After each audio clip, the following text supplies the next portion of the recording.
Assalamualaikum warahmatullahi wabarakatuh.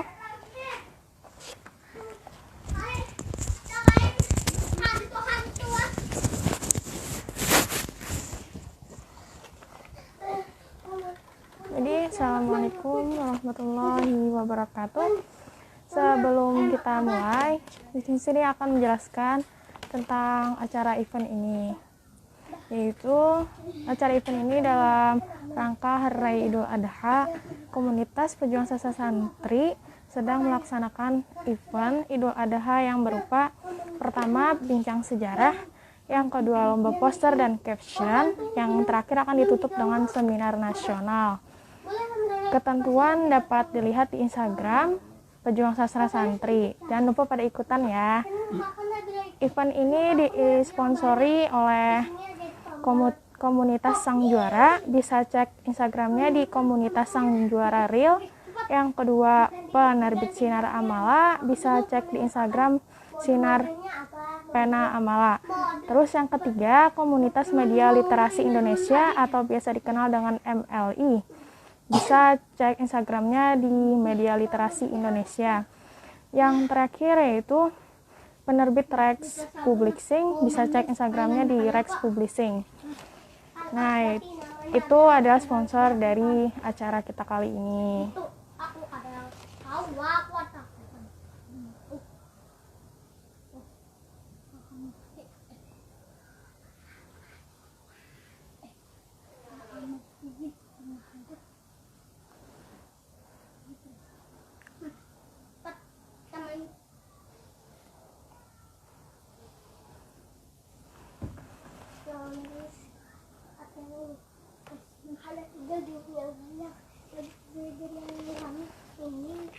Nah, jadi itu tadi penjelasan singkat dulu tentang acara kali ini. Sebelum kita memulai acara, kita akan memperkenalkan diri dulu.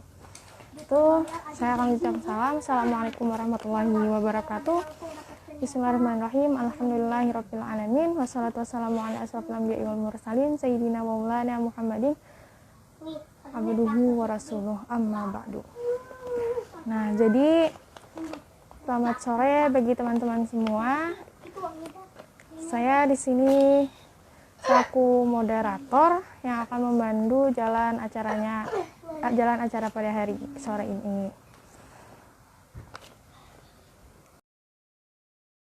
Assalamualaikum warahmatullahi wabarakatuh.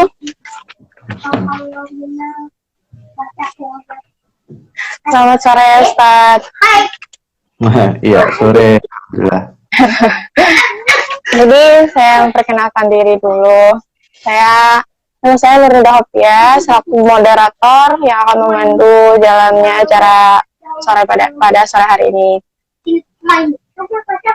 Nah, karena ini adalah pembuka dari acara event hari ini, saya di sini ingin meminta Ustadz untuk membuka acara kita pada hari ini.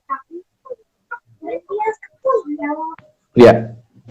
Nah, untuk Ustadz saya persilahkan. Ini buka gimana ya? Kita dalam buka aja, Ustadz. Oh ya udah. Ya udah, bismillahirrahmanirrahim. Assalamualaikum warahmatullahi wabarakatuh. Baik ke teman-teman sekalian, teman-teman dari Pejuang Sastra Santri yang luar biasa ya membacanya. Ini kalau bukan karena Ustadz Hafiz mungkin agak kesulitan. Baik, di sini saya sebagai pengganti beliau ya. Pengganti beliau ini mau ngapain nih? Mau bahas apa kira-kira? Ini sama Mbak siapa ini? Nurida Hopia, panggil Nida. Nida, oke. Mbak Nida, ya. Kita mau ngebahas apa ini kira-kira? Nah, jadi mau ngebahas yaitu tentang sejarah di balik Hari Raya Idul Adha, Ustadz. Gimana? Terus gimana sih gitu sejarahnya gitu, Ustadz? Boleh dijelasin gitu? Baik, kalau kita ngebahas tentang Idul Adha, kita sudah tahu ya, setiap kaum itu ada hari raya dan Muslim diberikan 2 hari raya. Yang pertama hari rayanya Allah spesialkan untuk Ibrahim, yang kedua Allah spesialkan untuk Rasulullah Muhammad SAW. Nah, kalau kita ngebahas secara sejarah, misalkan bahwasanya Ibrahim ketemu Nabi Ismail, ketemu kemudian Nabi Ismail disembelih dan segala macam, kayaknya bukan pada tempatnya ketika kita ngebahas seperti itu. Artinya apa? Hal-hal seperti itu sudah banyak teman-teman kan, sudah banyak teman-teman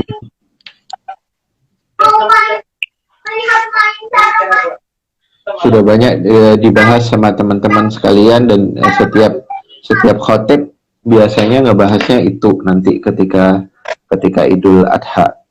Jadi saya ngebahas dari segi kenapa sih kok diberikan kepada 2 orang ini, kenapa kok kepada Rasulullah Shallallahu Alaihi Wasallam dan kepada Nabi Ibrahim alaihi salam. Jadi singkatnya dari surat An-Nisa kemudian Allah ngejelaskan.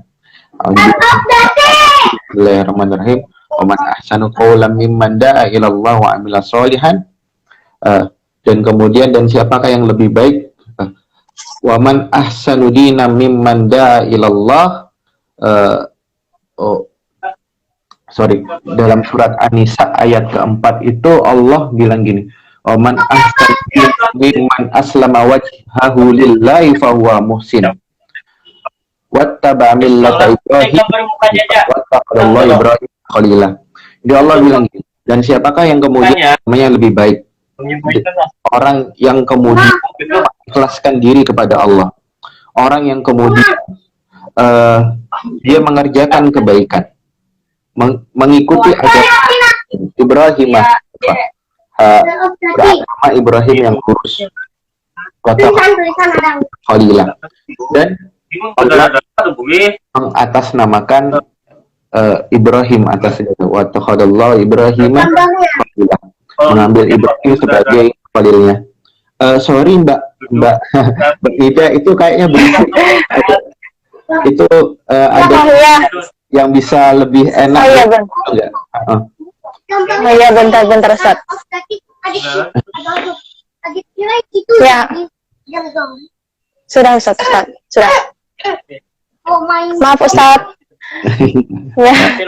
Tadi ada adik saya. Sorry, ini agak susah fokus kalau rame gitu, soalnya ini. Oh iya. Saya pakai headset, kalau nggak pakai headset malah suaranya nggak masuk suara saya. Oh iya, Ustaz. Maaf ya Ustaz ya. Lanjutkan Ustaz. Nggak masalah.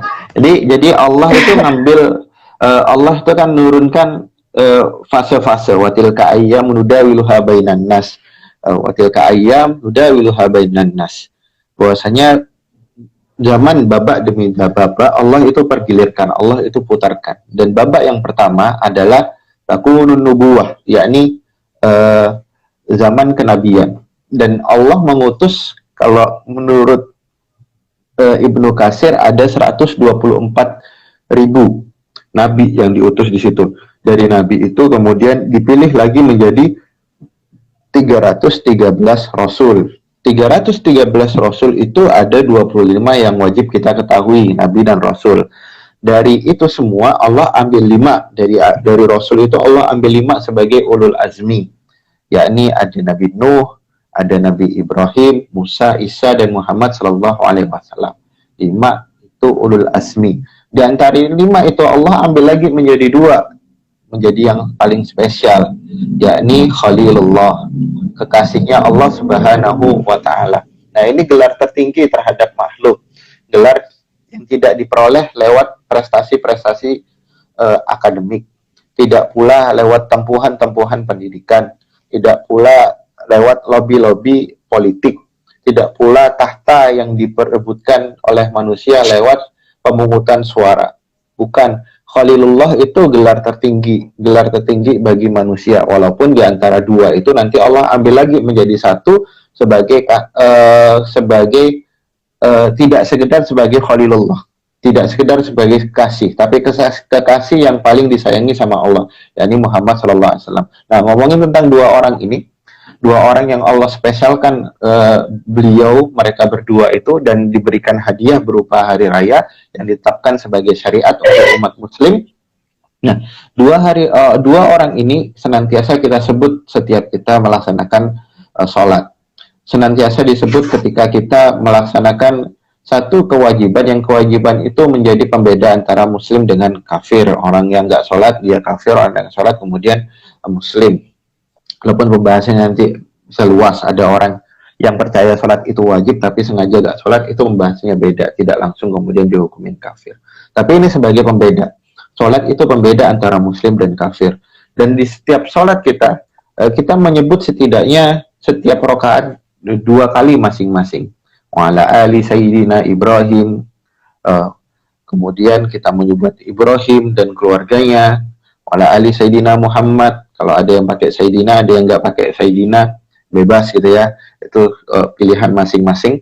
Nah, ini istilah ulama. Dan ada yang wajib adalah menyebut Ibrahim dan keluarganya, yang wajib adalah menyebut Rasulullah Muhammad SAW.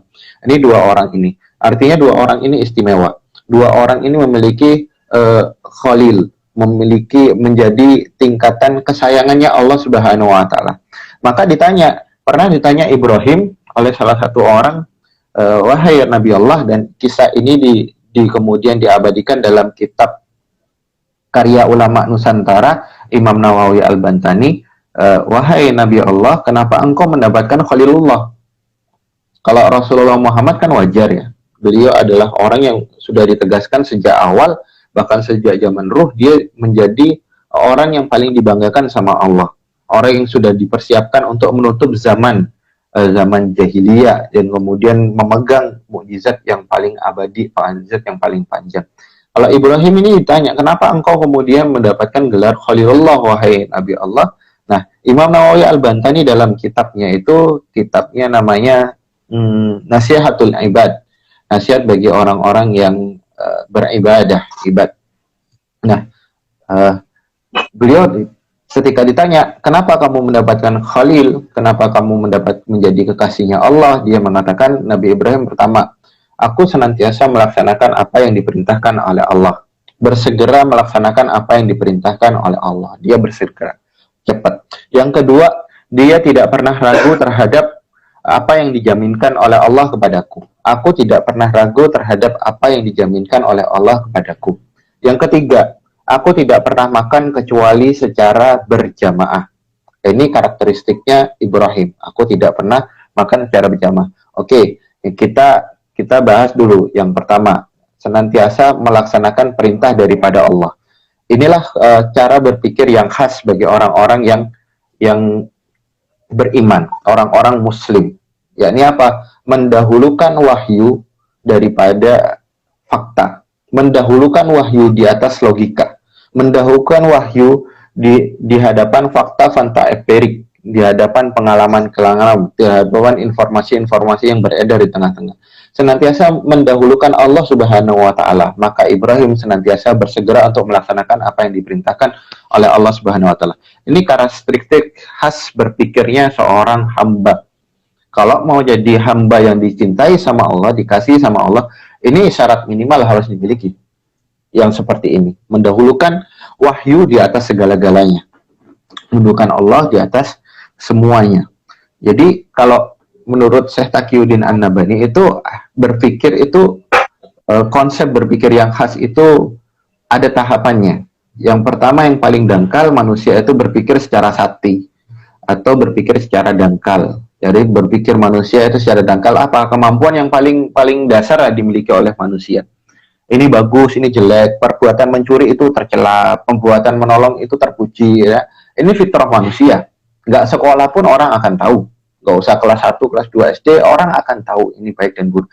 Mana budi, mana ani, orang membedakan budi dan ani, itu berpikir dangkal. Orang membedakan mana kambing, mana sapi, itu berpikir dangkal. Itu informasi yang kemampuan berpikir yang paling dasar bagi seorang manusia. Kemudian tahap berpikir yang kedua adalah al-fikru al-amik, yakni berpikir mengetahui sesuatu lewat ilmu pengetahuan, lewat sains. Ini tingkatannya para filsuf, ini tingkatnya para dokter, ini tingkatnya para profesor, tingkatannya para ilmuwan, tingkatannya para pendidik, para anak-anak yang mengambil jalur pendidikan, yang sekolah setinggi apapun, ini tingkatannya level kedua. Nah, akan tetapi level kedua apakah kemudian cukup untuk mengatasi kejahilian yang ada di muka bumi ini? Kita gak usah ngomongin wahyu deh. Kemudian ada satu profesor yang namanya James Tudorstein. Dia seorang pakar sains daripada Amerika Serikat. Dia termasuk salah satu dewan sains daripada Amerika. Yang kemudian dia mengatakan bahwa zaman kita sekarang adalah zaman di mana era keberlimpahan ilmu. Banyak ilmu tapi gak guna. Banyak ilmu tapi kita gagal untuk mengurus manusia. Era kegagalan. Era ilmu itu mubazir. Ilmu itu gak menyelesaikan masalah. Kenapa? Kalau bahasan kita adalah gak berkah. Dan salah satu doa yang diajarkan sama Nabi Muhammad SAW kepada kita, Allahumma inni a'udzubika min ilman la yanfa'.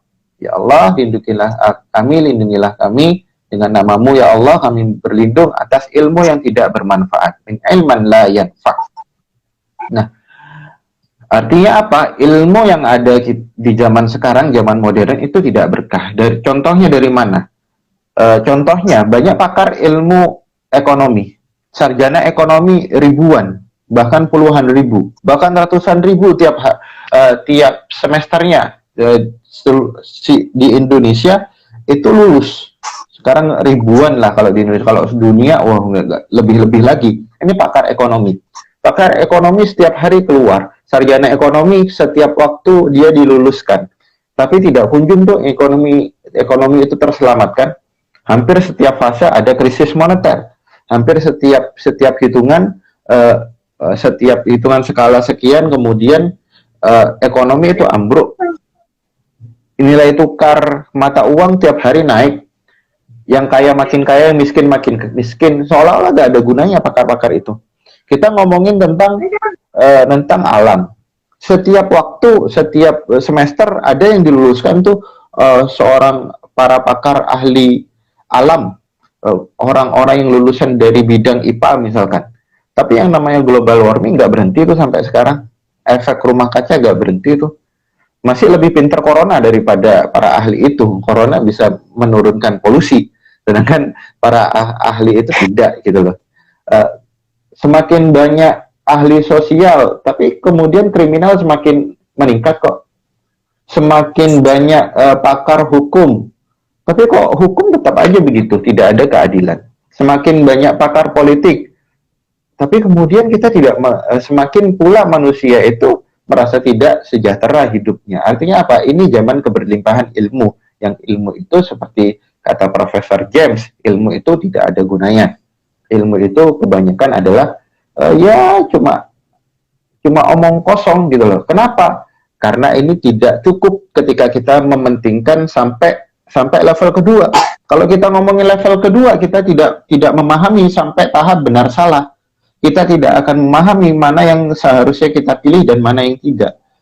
Jadi berpikir ini akan menghasilkan, ketika berhenti sampai sini, menghasilkan cara berpikir yang oportunis. Mana yang untung itulah yang kemudian diambil. Nggak peduli gitu loh. Artinya apa? Kalau kita ngomongin cerdasan, Abu Jahal itu cerdas. Abu Jahal itu punya gelar Abul Hakam. Apa Abul Hakam? Orang yang kemudian menciptakan hukum. Orang yang ibaratkan sekarang dia yang merumuskan KUHP di dalam satu negeri. Dia yang merumuskan undang-undang. Dia merumuskan undang-undang dasar. Dia yang menguruskan hukum-hukum perdata. Itu Abul Hakam. Tapi apakah cukup? Kalau semacam Abu Jahal justru lebih berbahaya. Jadi orang jahat yang pinter itu jauh lebih berbahaya daripada orang bodoh gitu loh. Maka dibutuhkan apa? Al-fikru al-mustanir, orang yang berpikir secara cemerlang. Dan Ibrahim ini Allah highlight sebagai orang yang memiliki cara berpikir yang mustanir. Oke, kita coba buka surat Al-An'am, surat nomor 6 ayat ke-76. Ini Allah meng-highlight bagaimana Ibrahim itu cerdas luar biasa. 76. Ya, teman-teman boleh ikutan buka lah.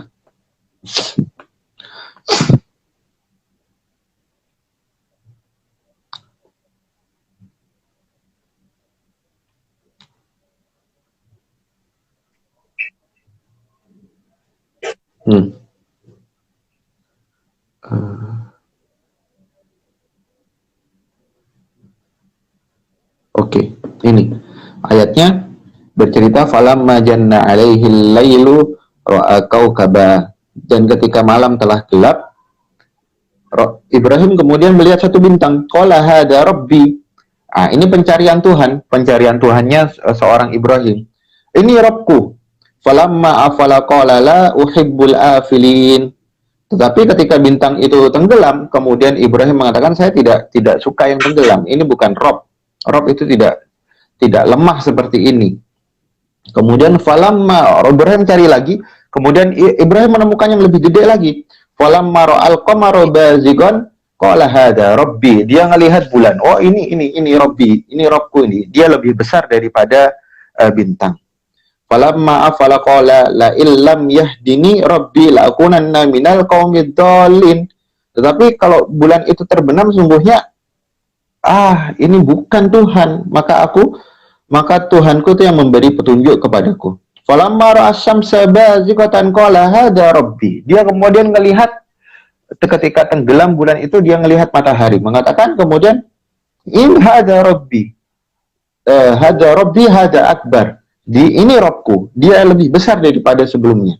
Falamma afalat qala ya qaumi inni bari'um mimma tusyrikun. Hai kaumku, sesungguhnya aku berlepas diri daripada persekutuan.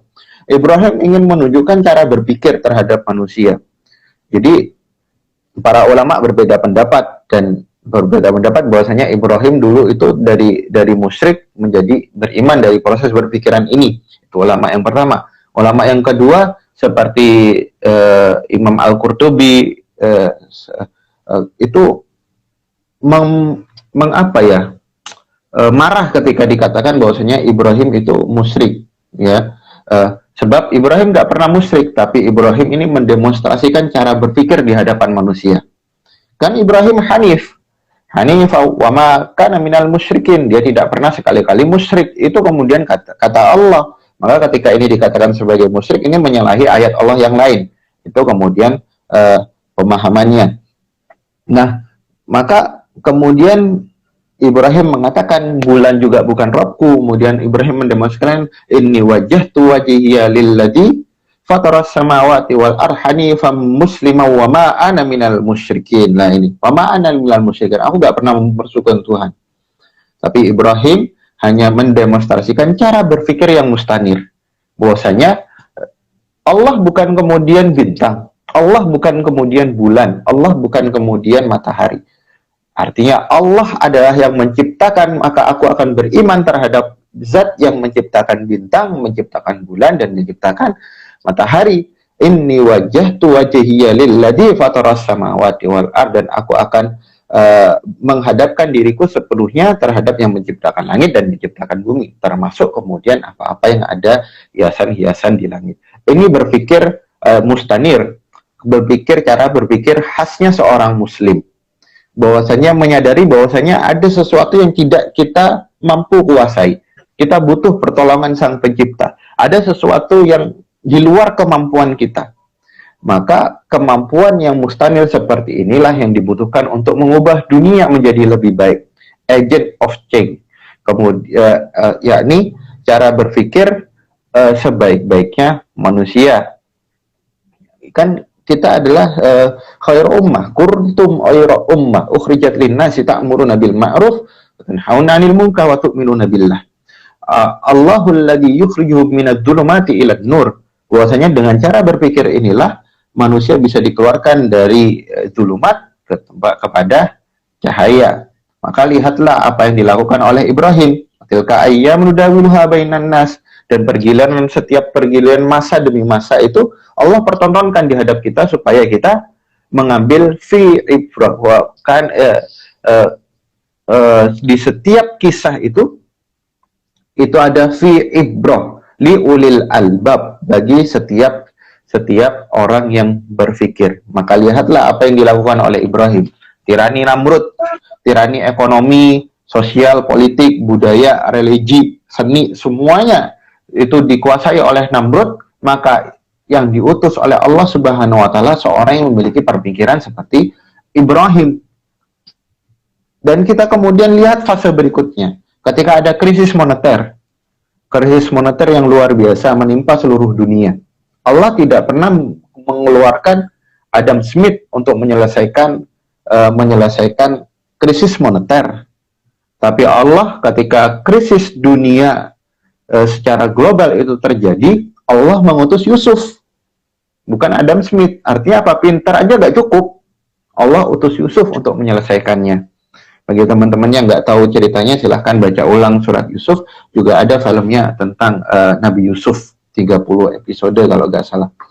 Dan kemudian ketika ada kesenjangan ekonomi, ada perbudakan, ada penjajahan, ada keterbelakangan pendidikan, Allah tidak mengutus Aristoteles yang disebut sebagai bapak ilmu pengetahuan modern. Siapa yang kemudian Allah utus untuk menyelesaikan tirani Fir'aun? Musa alaihi salam. Artinya nabi-nabi ini diutus sama Allah untuk menyelesaikan perkara, bukan sekedar ahli ilmu. Ilmu aja tidak cukup. Tapi kita membutuhkan bantuan daripada zat yang memiliki segala ilmu. Subhanaka la ilma lana illa ma 'allamtana. Innaka antal alimul hakim. Kita itu gak ngerti apa-apa, yang ngerti segalanya itu cuma Allah. Apa yang kita ngerti pada hari ini cuma sebagian yang Allah izinkan untuk dimengerti oleh kita, yang diberikan oleh Allah kepada kita sebagai karunia-Nya, karunia Allah kepada kita. Allah itu ketika ada tirani kekuasaan dua hegemoni dunia, dua negara adidaya, Persia dan Romawi, Allah tidak utus Abraham Lincoln, Allah tidak utus Martin Luther, Allah tidak utus Insinyur Soekarno. Tapi siapa yang kemudian menyelesaikan itu semua adalah Muhammad sallallahu alaihi wasallam. Maka inilah laqad kana lakum fi Rasulillahi uswatun hasanah. Ini adalah teladan yang terbaik, teladan terbaik bagi kalian. Karena sekali lagi, pinter aja tidak cukup, apalagi yang nggak pinter. Afala ta'qilun, afala tadakkarun, afala tadabbarun, afala dan segala sesuatunya itu kan Allah menyuruh kita untuk berpikir. Pikirkanlah, observasi, pahamilah, kemudian lakukan penelitian. Apa yang pertama seharusnya kita teliti? Alif lam mim dzalikal kitabul la raiba fihi hudal lil mu'minin alladzina yuqimunas shalah. Alif lam mim dzalikal kitabul la raiba fihi hudal lil muttaqin. Nah, ini kemudian Allah turunkan Al-Quran sebagai huda, sebagai petunjuk bagi orang-orang yang muttaqin, orang-orang yang kemudian bertakwa kepada Allah. Alladzina yu'minuna bil ghaib wa yuqimus sholata wa mimma razaqnahum yunfikun. Yani orang-orang yang beriman kepada hal yang gaib. Nah, ini perkara yang paling pertama untuk menjadi orang yang berstatus takwa, orang yang berstatus beriman, yang memiliki potensi mendapatkan cara berpikir al-fikr al-mustanir ini. Al-mustanir ini tidak dimiliki oleh selain muslim, nggak mungkin. Yang al-mustanir ini hanya dimiliki oleh seorang muslim. Syarat untuk menjadi muslim adalah, yang paling dasar adalah percaya terhadap hal yang gaib, hal yang kemudian di luar kemampuan kita. Hal yang paling gaib di antara di antara hal-hal gaib yang lain adalah Allah Subhanahu wa taala, zat yang tidak pernah menunjukkan, menampakkan wujudnya. Tapi kita harus percaya terhadap dia. Itu hal yang paling gaib. Maka afala tadakkarun, afala ta'qilun, yang paling pertama kita disuruh berpikir adalah berpikirkan keberadaan Maha Pencipta. Memikirkan tentang Allah Subhanahu wa taala. Maka cari. Islam itu tidak pernah mengatakan falyakul la ilaha illallah. Katakanlah, pokoknya ngomong wis la ilaha illallah. Tidak pernah kemudian Islam itu memaksakan supaya kita lakum dinukum waliyadin, memaksakan untuk beragama. Tapi Islam itu mengajarkan kepada kita, yakni kalimat la ilaha illallah itu adalah kalimat fikirkanlah bahwasanya la ilaha illallah. Itu pikirkanlah, pahamilah. Maka hal yang paling pertama kita cari adalah Allah Subhanahu wa taala. Tapi kalau sudah bertemu Allah, terima konsekuensinya. Kalau sudah menemukan Allah, terima konsekuensinya, yakni kita harus memahami Allahu Akbar, Allahu Akbar, Allahu Akbar, walillahil hamd. Dia adalah zat yang maha akbar, kita kecil. Dia adalah zat yang mengetahui segalanya, kita bodoh. Allahu Akbar. Dia adalah zat yang memiliki segalanya, kita nggak memiliki apa-apa. Walillahil hamd. Itulah kemudian spirit, salah satu spirit yang diajarkan di dalam Idul Adha. Ini poin yang pertama. Ini nggak tahu nutut atau enggak. Ini poin yang pertama.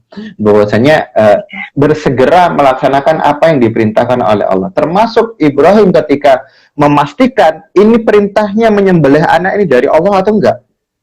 1 kali masih ragu, 2 kali masih ragu, 3 kali langsung bergegas. Ini pasti nggak mungkin. Ini pasti dari Allah Subhanahu wa taala. Maka bergegas, disuruh menyembelih, akhirnya disembelih sekalian. Nah, kenapa kemudian kok menyembelih anak? Bukan berarti menyembelih anak itu sunnah, gitu ya. Sunnah daripada Nabi Ibrahim. Spiritnya apa? Lan tanalul birra hatta tunfiqu mimma tuhibbun. Tidak beriman kalian sampai kemudian kalian itu menginfakkan harta yang paling kalian sayangi.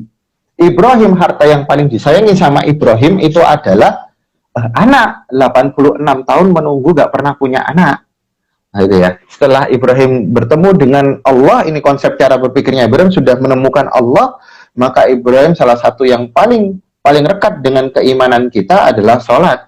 Apa itu sholat? Posisi yang paling prime terhadap Allah adalah sujud, yakni meletakkan kepala yang selama ini kita gunakan untuk mencari Allah Subhanahu wa taala lebih rendah di tempat yang paling mampu kita jangkau, kerendahannya lebih rendah daripada tempat dubur kita, tempat keluar kotorannya dari lubang-lubang kita, lebih rendah untuk menunjukkan Allahu Akbar. Aku ini hina, engkau yang kemudian agung, wahai Allah. Allahu Akbar, engkau itu yang maha akbar, kita yang maha kecil. Allahu Akbar, engkau yang kemudian maha mengetahui segalanya, kita adalah zat yang maha bodoh. Itu Allahu Akbar, walillahil hamd. Dan kemudian kemudian ketika Ibrahim diperintahkan untuk menyembelih Ismail, ini ada kisah tersendiri. Dulu Ibrahim pernah berandai-andai, pernah kemudian mengucapkan sesuatu, seandainya aku punya anak, maka anakku pun aku rela untuk ikhlaskan di jalan Allah. Ini ujiannya terhadap Ibrahim. Sisi lainnya, tapi sisi lainnya adalah Allah ingin mengajarkan menginfakkan harta yang paling kita cintai. Allah cuma minta sapi, Allah cuma minta kambing di kemudian di perayaan Idul Adha kita lewat satu pengalaman yang dialami oleh Nabi Ibrahim alaihissalam, yang dimana Ismail itu kemudian Allah ganti dengan kambing, dengan domba kibas. Nah, inilah kemudian sebagai sikap Ibrahim yang pertama, senantiasa bersegera terhadap apa yang diperintahkan oleh Allah Subhanahu wa taala. Ketika Allah uji, kalau anak sama aku pilih mana? Nah, ternyata Ibrahim tetap memilih Allah, dan anaknya Allah ganti dengan kambing, dan bahkan anaknya itu dijadikan nabi setelah itu oleh Allah Subhanahu wa taala. Itulah kemudian la yu'minu ahadukum, tidak beriman seorang manusia hatta akuna ahabbu ilaihi min nafsi wa walidihi wa nafsi ajmain, sampai kemudian dia mencintai aku, kata Nabi Muhammad SAW, mencintai Allah juga sebagaimana mencintai Nabi, melebihi apa-apa yang dia cintai di hadapan di seluruh muka bumi ini. Itu sikap yang pertama. Sikap yang kedua adalah cinta, aku senantiasa apa sih tadi, bersegera, aku tidak pernah ragu terhadap apa yang dijanjikan oleh Allah kepadaku. Ini sikap cinta kepada Rabbul Alamin. Jam berapa? Sikap cinta kepada Rabbul Alamin. Bila cinta, maka sepenuhnya kita akan memberikan segalanya. Kalau sudah cinta, maka kita tidak akan merasa berkorban.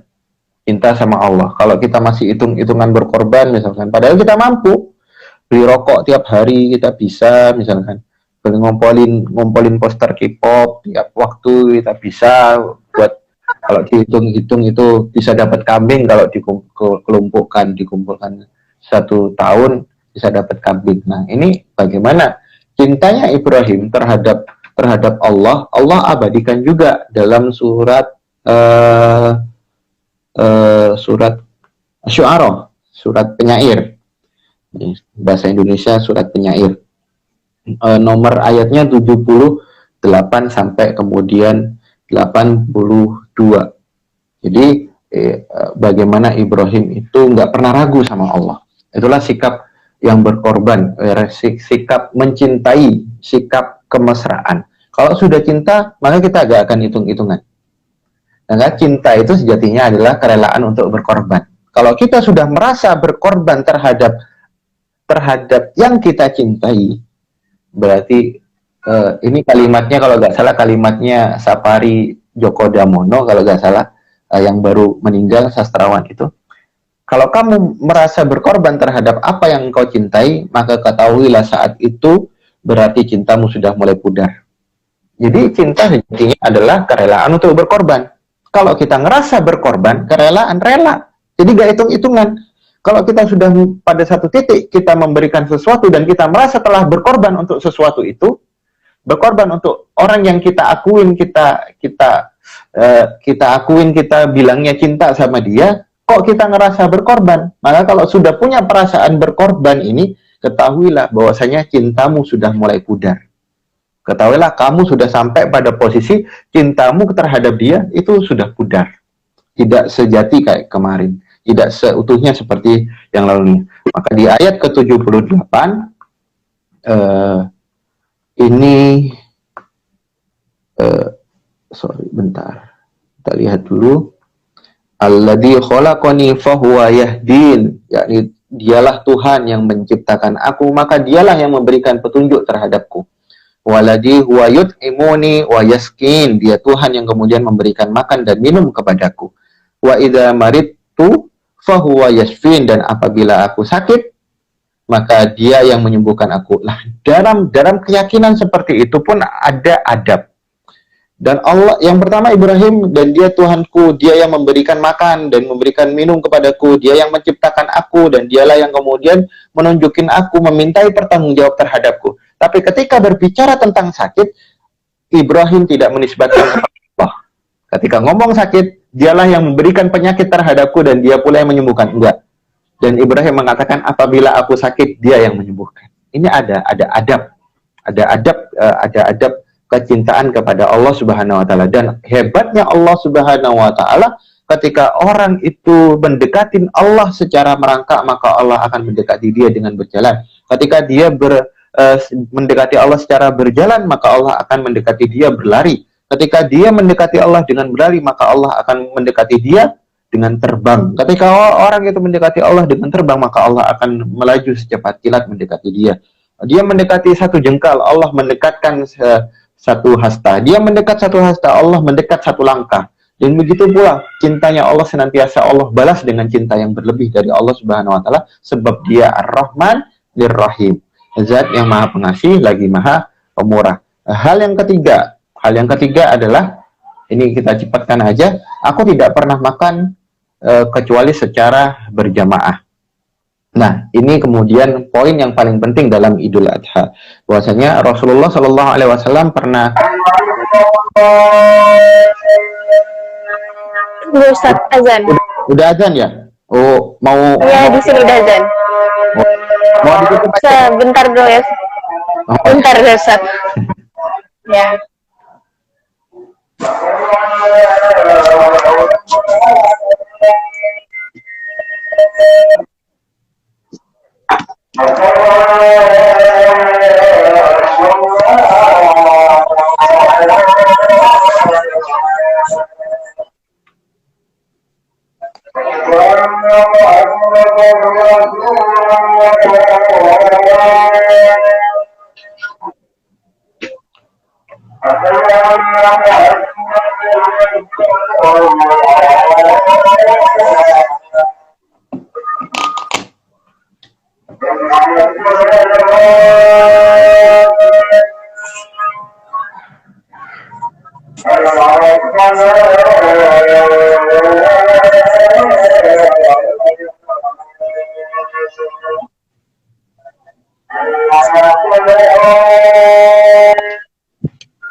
Ini kayaknya Bisa lanjut.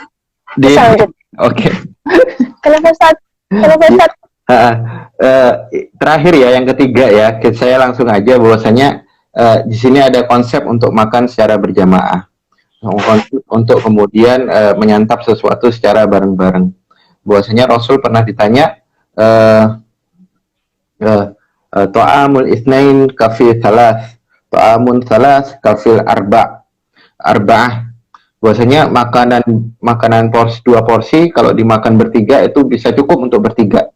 Makanan tiga bisa cukup untuk 4. Ini kemudian konsep yang diajarkan di dalam Islam, senantiasa berbagi, senantiasa kemudian memahami bahwasanya rezeki yang ada di piring kita itu juga ada hak buat saudara-saudara kita yang lain.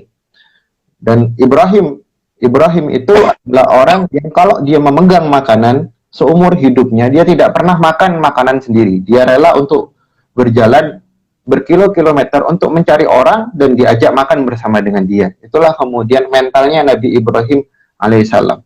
Dan diambilkan kemudian Allah berikan Idul Adha untuk Ibrahim sebagaimana kepribadian Ibrahim. Sebagaimana cocoknya memang sama Ibrahim. Karena Ibrahim itu mengajarkan kita untuk berbagi dalam kehidupannya. Dalam kemudian dia tidak pernah makan kecuali secara berjamaah. Dan konsep daripada Idul Adha ini adalah konsep untuk pemerataan ekonomi, konsep untuk tidak konsumerisme. Bahwasanya makan daging itu tidak tiap hari. Islam itu tidak mengharuskan makan ada lauk. Itu kemudian Rasulullah makan daging, iya. Rasulullah bukan berarti kemudian Rasulullah vegan, enggak. Rasulullah tidak kemudian vegan, tapi kita perlu maksudnya hari-hari Nabi itu adalah makan kurma, tidak makan daging. Maka ini dijadikan sebagai hari raya. Ini apa, makan daging tidak setiap waktu, momen-momen spesial aja. Kemudian pemerataan sosial dan kemudian analogi bahwasanya kalau kita bercerai seperti apa yang dialami oleh kambing.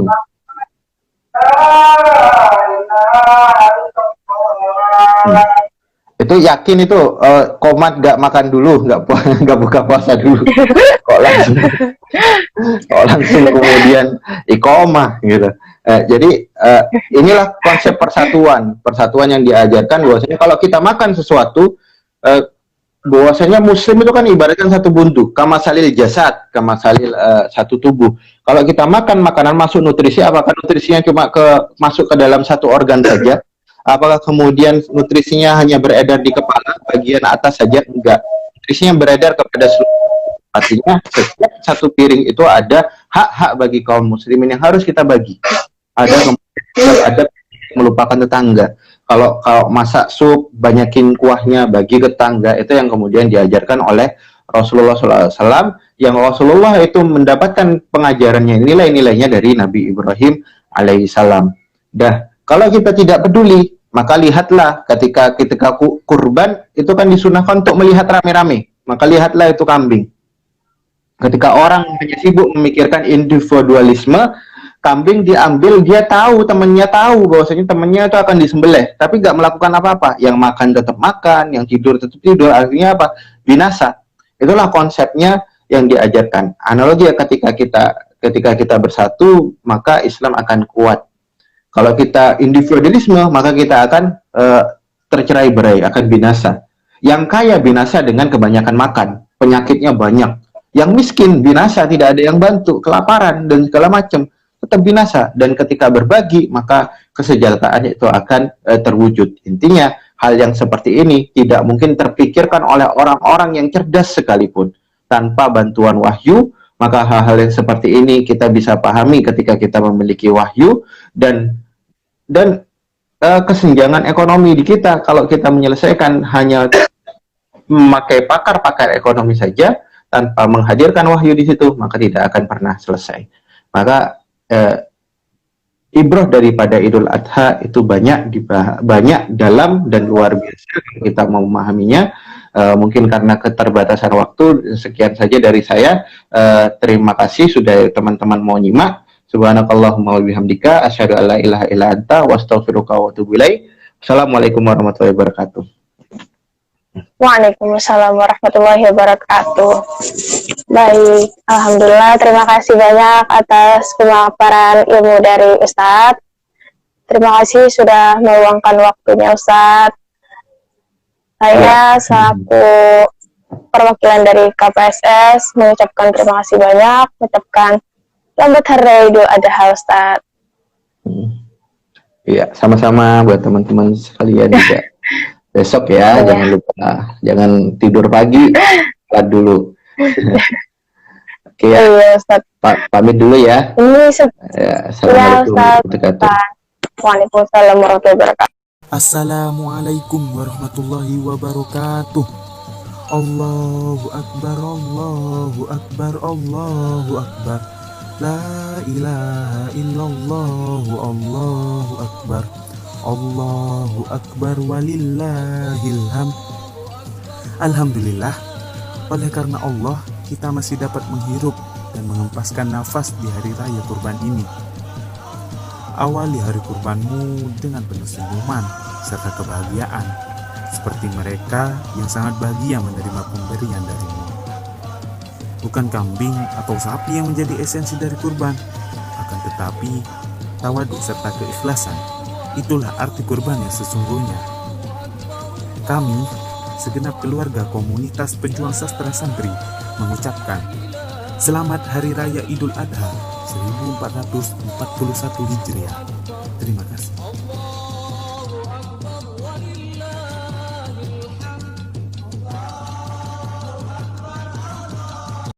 Life could be a dream, life could be a dream.